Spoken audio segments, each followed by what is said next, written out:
Hello, welcome back to Called to Homeschool, episode number 310, Being Willing to Change and May's Lesson Plans. Hello, and welcome back to the podcast. Just a reminder that next month I am starting the Restore the Family course.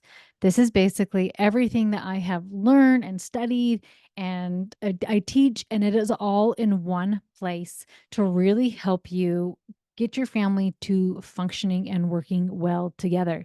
Because when it does, homeschool gets to just be fun and easy. As I was talking to some people in my membership the other day, they were like, Meg, you're right. I everybody thinks it's the curriculum and lesson plans that's going to be the problem or the headache or the thing they need to worry about. But they were saying like, no, it is figuring out how to be together. And maybe my kid kind of bugs me, or my kids are fighting with each other, and or they don't do chores and help. And I say, let's do your schoolwork, and they're like, no, I'm not going to. What do I do with that, right? So when we focus on that family piece and really working on you staying calm, learning a lot of those amazing skills, but then actually learning the skills of how to connect with the kid, how to teach them to do the chores, how to encourage them to have growth and to better themselves in different areas of their life and help them to become really independent, amazing humans. It is life changing. So it's going to be within Mama's members, so no extra fees. It's just part of the membership. You can go to www.coachmegthomas.com and sign up for the membership. You can do an annual or monthly membership, whatever fits your budget the best, to create the most amazing family. And we're going to give weekly classes. And you can also have, in addition, private coaching sessions with me or my other coach, Emily, who is phenomenal. So I'd love to see you there. So I'm going to be going over May's lesson plans in a minute, but I always like to leave a little thought before that.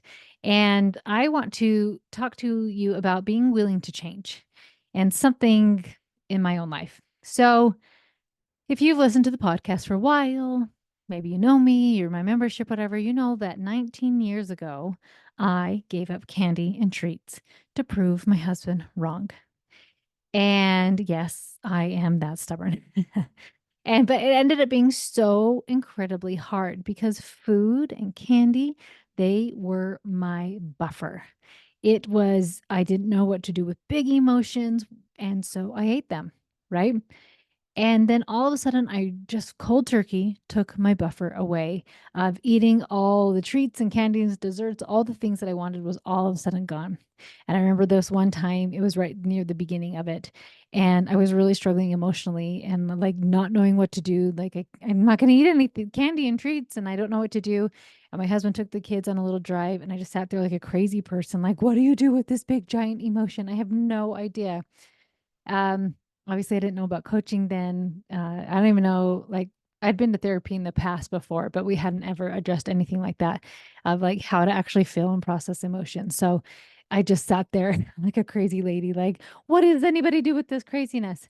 So it was really hard for me to give up that buffer. And slowly it got easier and easier, and I could start making desserts or treats for somebody, and it wasn't really tempting to me. I could go places where I knew there were going to be really delicious treats or decadent desserts, and I would be totally fine. And even over the years, I would encourage my kids to maybe follow my suit and copy me what I'm doing. And a lot of my kids did. And a lot of them don't eat a lot of treats.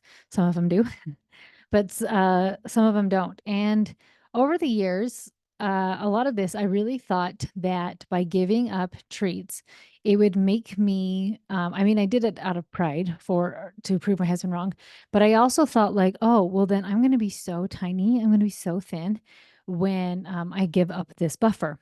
And one of my least favorite comments that I received that I still want to throat punch this person for saying that they said, if you don't eat any of these treats and desserts, why aren't you thin? Like you're not thin. Why are you not if you don't eat these things? And as I focused, as I reflected on that and really thought about that, realizing that treats and desserts, even though I had been using them as a buffer, but just removing them didn't get rid of the problem, right? Because I found that you can buffer and replace treats with anything of that desire to overeat to compensate with that uncomfortable feeling. You can overeat burgers and pizza and fries and chips and so many other things.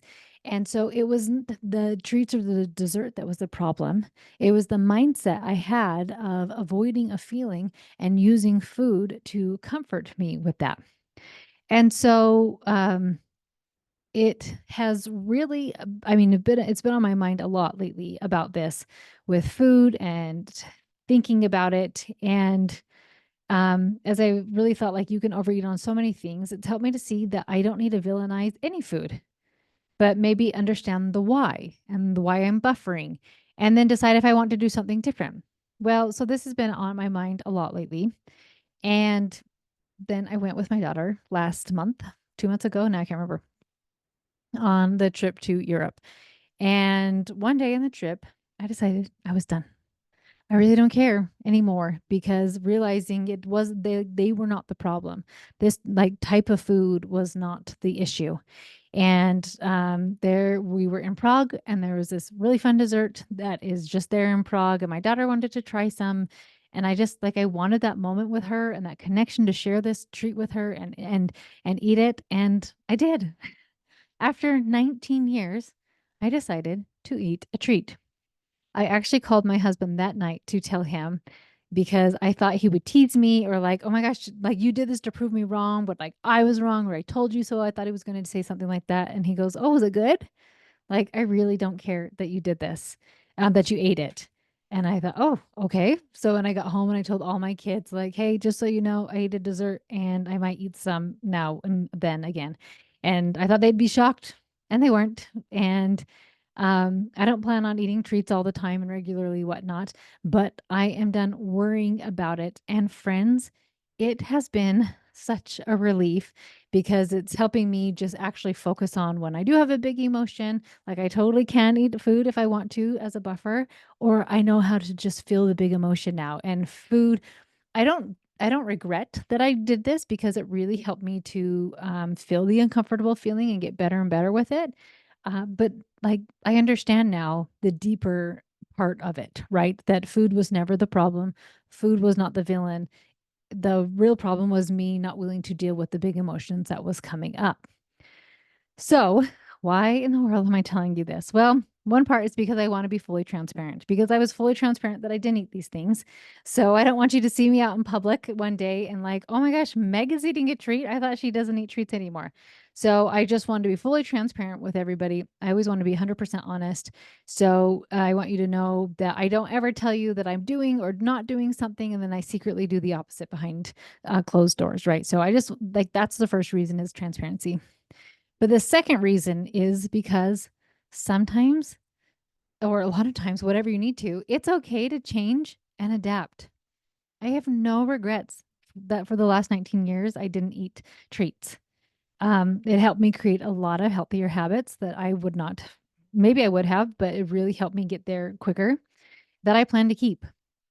And I want you to know that in your homeschool, in your life, and in your family, you can adapt as needed. My homeschool is looking so different than when I had all the kids at home, and that's okay.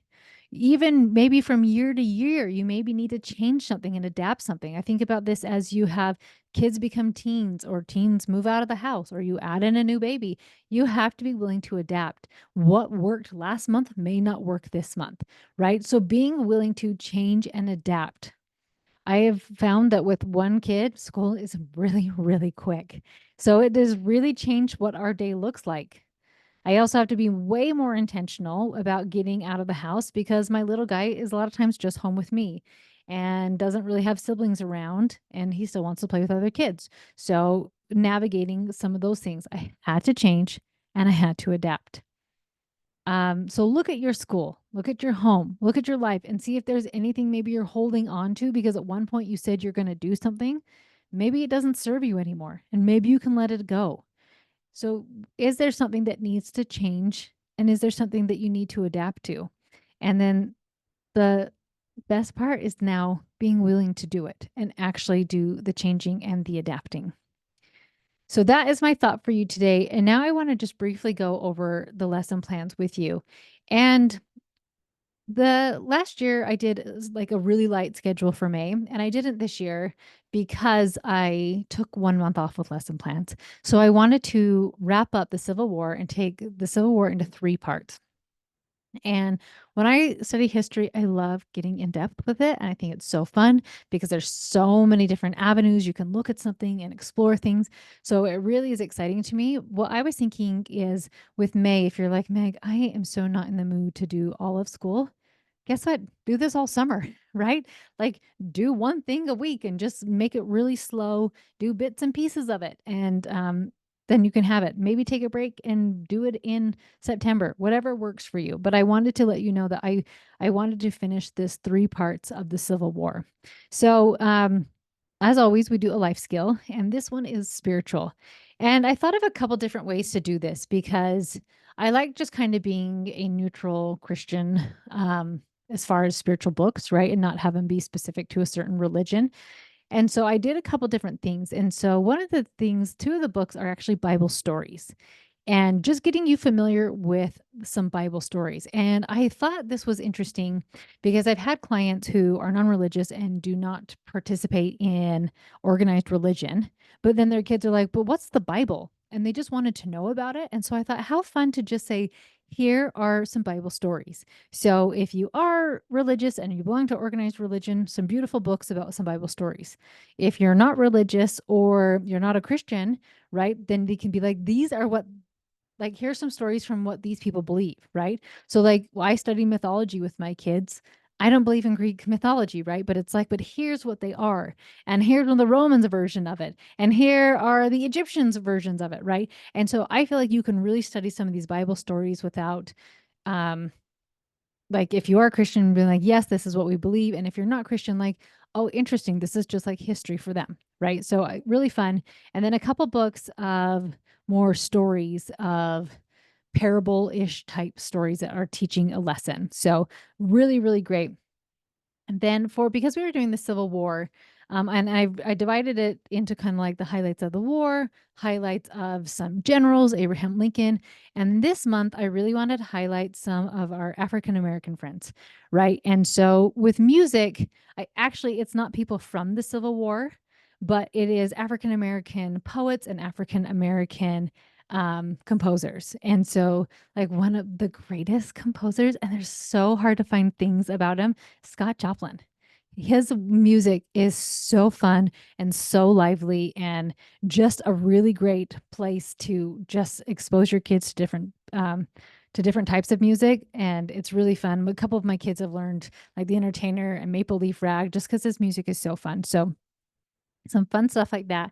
And then there's a part of our art as well that actually bleeds into our science. And so our science is actually reptiles.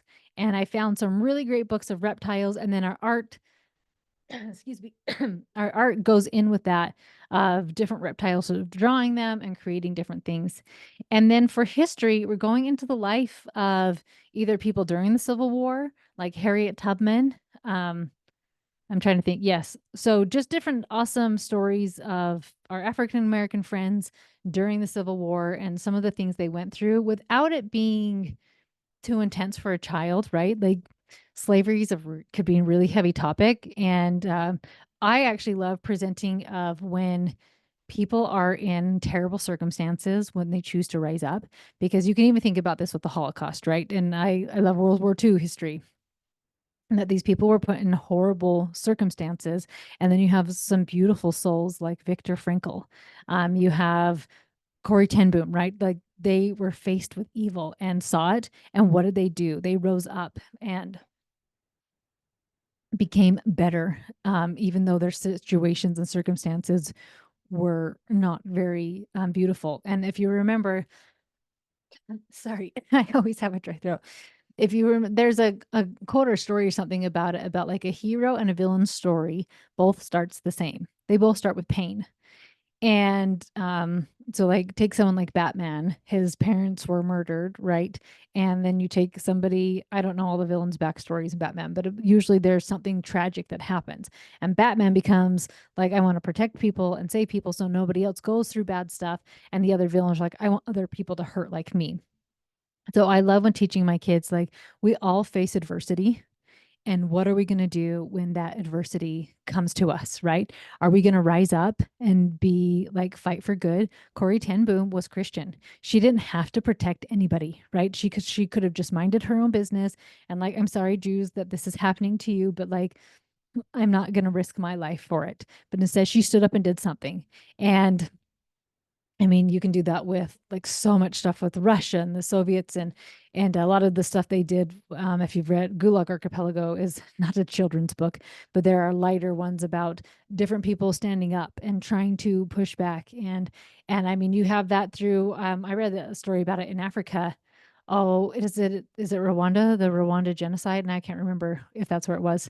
Um, but this preach like there were the Tutsis and the Hutsis or something fighting against each other, and somebody decides like, I'm not in the tribe that's getting murdered right now, but like I don't think it's right, so I'm going to hide these people and try to protect them. So there's so many different places in history where I just think it's beautiful and so inspiring of standing up to tyranny and standing up to things that are bad and not letting it change you in such an ugly way. And when I say ugly, I mean like that you become vicious and a victim and just hate, but instead like, okay, how do I make sure this doesn't happen to anybody else? How do I help other people to see goodness and love and beauty and all those things? And so I really love that idea with the books I have chosen. um, for read aloud, it's going to be a lighter book because it is May. And I thought maybe there'd be something a little bit lighter. We're studying reptiles, so I thought how fun to do How to Train Your Dragon. The for life skills with spirituality, I had the most beautiful books that are once again just general Christian books that are really beautiful and inspiring, really fun stuff with science and history, some things about freedom, and same with literature of some of those African American survivors of the Civil War. So, those are all the amazing things that we will be doing in May. You can grab the lesson plans at coachmegthomas.com. Just FYI, those of you who do want to come to the Restore the Family, all the lesson plans are in there for free and you can just download them. So, kind of a double bonus for those of you who wanted to do the Restore the Family course anyway, that you can get all the lesson plans for free. So I would love to have you come and check out lesson plans, the Restore the Family course, all the things. See you in there. And I hope you have a most amazing week. And I'll talk to you next time.